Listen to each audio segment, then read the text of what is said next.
Good evening, cult members, and welcome to the Pop Culture Cult. I'm Sean. I'm Janice. And this is going to be our somewhat interesting review of Outlaw King that just was released today on Netflix. Yep. Now, we're going to give some backstory before we get into the movie. Now, my wife is a direct descendant of Robert the Bruce through marriage.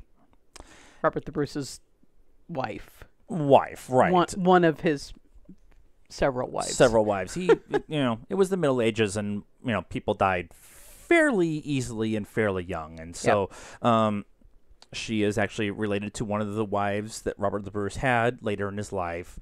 And we also are big fans of the Mel Gibson Braveheart movie. Even though it has nothing to do with reality. Not even close to reality, but the movie is amazing. And we were just there. And we were just there, and we got the full story of what William Wallace was and who Robert the Bruce was. And on that tour, our tour guide, Rory, told us the actual history of Scottish independence during the early to mid 1300s. Yep. That didn't really stick, but that's a whole other story. But that time period is pretty awesome. Yep. In history. And we went to Stirling Castle, which is where the Battle of Stirling happened. Yep, and we were by Falkirk and Dunham, and we went to Loch Lomond, and so we were in the heartland of where a lot of this movie is actually takes place just 2 weeks ago. And we knew this movie was coming, and so we were super excited about it. Yep. Our Rory even said that he was interested in seeing what his Chris Pine's accent was going to be. From the 3 words that he heard in the trailers, he had ranked him fourth from the bottom. From the bottom. Yeah. So Christopher Lambert, I think, was the worst. Worst because he's and then Spanish somebody else, and then yeah. Mel Gibson, and then Chris Pine. Yeah. So on his accent, it was hit or miss. Sometimes it was good, sometimes it was gone. Yeah, it was hit and miss. But there's some things we want to talk about first before we get actually into the movie. Being medieval reenactmentness people, we have been drinking all the afternoon and evening, so this could be a very interesting review. Being people who have studied the Middle Ages and specifically studied Viking era and this specific era in Scottish and English history, we are going to be much more bigger sticklers on costumes and castles and locations and armor and all of that kind of stuff. Authenticity. I actually said about halfway through the movie, this felt like a 50s epic where they actually got the costumes right. And they got the style and everything, the authenticity correct. And yeah, I really think the way it looks is pretty close compared to other Hollywood-based medieval time period movies. Yeah. So there was a couple things. The prince's... Who was he? Prince... was Edward's son. Edward's son, right, yeah. Prince. Right. Keep talking, I have it. Prince Edward, Edward, Prince of Wales. Oh, so he was Edward, too. He was okay. Edward 4? He was Edward 4. Yeah, because his dad was 3. So his armor, I kept going, what's going on with the gold? The gold, bumpy thing. I don't know what was going on with that. I had pointed out in the very beginning scene, which was amazing because it was for 5 minutes one continuous shot, and they fire off a trebuchet in the middle of the shot. Yeah, and I'm pretty sure the trebuchet was actually there. Yeah, that was pretty amazing. Bruce's tunic, it was like a green kind of silk, which would have been period, but it had a clasp in the back.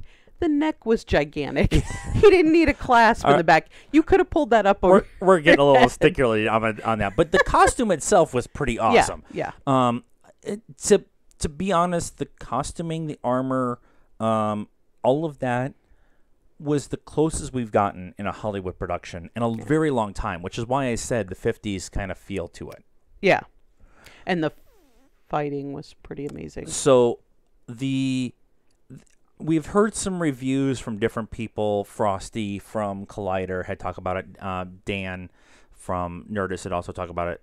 That a lot of the fighting was very gory and bloody and realistic. And yeah, that's how it was. Having been in armor in a war type scenario, and we're not really using real swords and we're not really hurting each other, but the franticness and everything that actually happens in melee was shown very well in this movie. Yeah.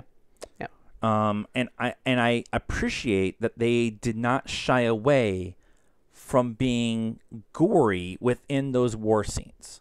Yeah. I mean, you're gonna... To do the war scenes correctly, you need to be gory. Yeah. It wasn't, touche. It was, you die or I die. Right. And the horse dies. And, yeah. They didn't shy away from the horses getting speared and showing the cuts in the neck. They didn't shy away from the brutalness of mass weapons and that kind of thing. So all of that was this is going to sound really weird, but near and dear to my heart that they actually embraced that. It'd been very easy to shy away from that, but with it being on Netflix and there's not really a rating system to it, Netflix, they actually kind of leaned into the being authentic. And that was one thing that the Mel Gibson Braveheart did do, was that they did, show a lot of the gore. I think this may have gone a step farther. This more was realistic gore than I think the Braveheart This version. was more Battle of the Bastards realistic than, I mean, the Braveheart was, but this was, Battle of the Bastards changed everything, and this was on par with that. Yeah. And there was multiple times in the last big battle of Loudon Hill. Yes. Loudon Hill. Loudon Hill. Loudon Hill. Where I wanted to lean over and say to you, this is a Battle of the Bastards style, the way it's shot, the way it's done, showing Robert in the middle of the field, trying, like, the franticness of everything going on around him. Like, without having the Battle of the Bastards done that way, I don't think you get the authenticity of this battle in this movie. Yeah, they kind of proved that audiences can handle it. And it's okay. Yeah. But this is, like we said, we were just there. This is the feel, I don't even know how to describe it. The feel of, life is very precious. It's moment to moment. You could, starve to death. You could die of infection or dysentery or battle or whatever, and this somebody else could come in with a bigger sword and take you out. This is this came closest that I found to getting that feel. Yes. Okay, so I want to talk about the performances before we talk about the story. Okay. We talked about Chris Pine and his accent kind of being hit and miss, but for the most part, him as Robert Bruce is pretty amazing. Like, his performance is pretty damn good. Yeah, he was okay. Not my favorite. He was okay. I was in the movie or over as a overall. Oh, overall outside of the movie, right? Like his because I think there's somebody who actually did a better job in their performance. Yes. Yeah. Okay. In the movie, he was okay. He was not my favorite. He was probably not my favorite. My favorite was probably Aaron Taylor Johnson. Who played he was James amazing. Douglas. We actually had to pause the movie because it's on Netflix. You can do that, and about halfway through and go, "Is that Aaron Taylor? That's kick-ass." Hey, I knew it was Aaron Taylor Johnson. I had to tell him that's Aaron Taylor Johnson, and then he went and looked it up because he didn't believe me. In the best epic beard ever, epic in like a bad way. but he was Aaron Taylor Johnson's performance is so good that it's going to take away from Chris Pine, Right. who was really good. Yeah.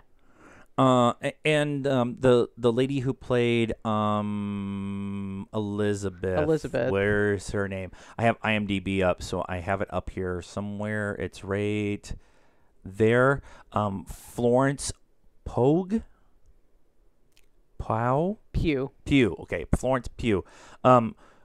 She plays Elizabeth, who ends up being Robert's wife. Yep. As an arranged marriage. In period, that was actually correct. They actually had an arranged marriage. And then they actually did. She's his second wife. Yes, and they actually did go on and fall in love and actually have a family and whatever. And then she died during childbirth of the twins. No, it was after that. Sure. Oh, okay. I don't know when she died. Okay. I know that one of the twins died. Yeah. Okay. Florence Pugh. Her performance was really good too. Yeah. Because you actually got her feistiness and everything like that. Yeah, she was amazing. The story itself, a lot of people are going to complain that there's not a first act, second act, third act kind of structure to this. Maybe. And a lot of people are going to complain about how gory it is and everything. But they actually told the story in the order and pretty damn close to how it actually happened. They didn't fudge it this way or that way. They stayed pretty close to the real story that actually happened in period, with William Wallace doing his own crusade, and then the Scottish nobles siding with Edward, and then once Wallace died, that a lot of the Scottish nobles switched sides and went on their own, and they also Robert leading them and then kind of going into hiding and doing the raids and everything like that, and then Edward dying, and I'm not spoiling the movie. This is actually all known. And then Edward's son trying to continue on and not really being able to do what Edward did and stuff like that. Yeah. So that telling of that part of the story is probably what makes this movie so good. Yeah, it's way more accurate than Braveheart. I mean, Braveheart was completely unreal, other than, yes, these battles happened and these people attended the battle, right? Right. The story, the French princess was like 5 when William Wallace was an adult. That never happened.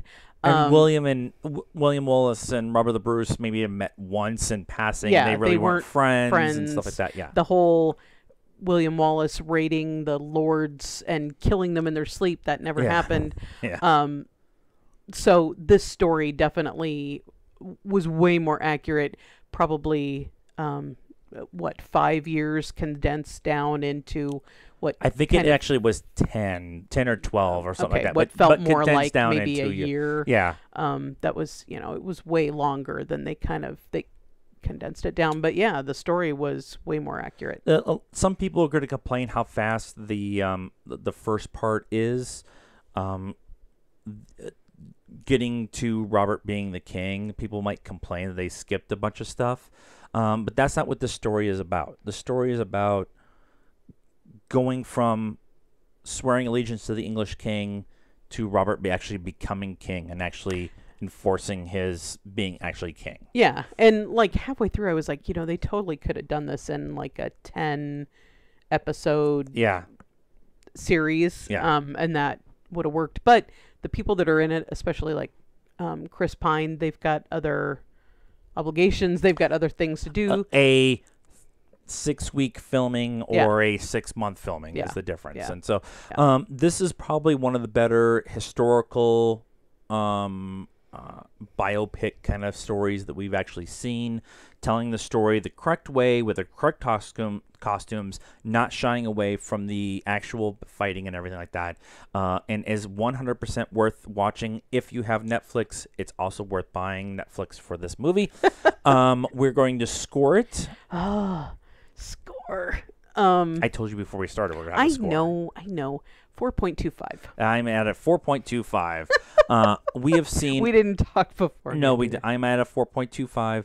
The only way this movie could have been a little bit better if it was maybe another hour longer or 45 minutes longer, and they told what happens after Loudon Hill. Yeah, they didn't go into Bannockburn at all. They didn't go to Bannockburn. They didn't go into him being reaffirmed in the Catholic Church and actually being recognized fully as the king, and him setting up the English role. Right. I mean, that to finish telling, if they would have gone that whole way and done a 3.5 hour epic, this would have been almost a 5 for me. Again, 8 episode. Yes, absolutely. And to give you a reference, we both gave Infinity War a 5.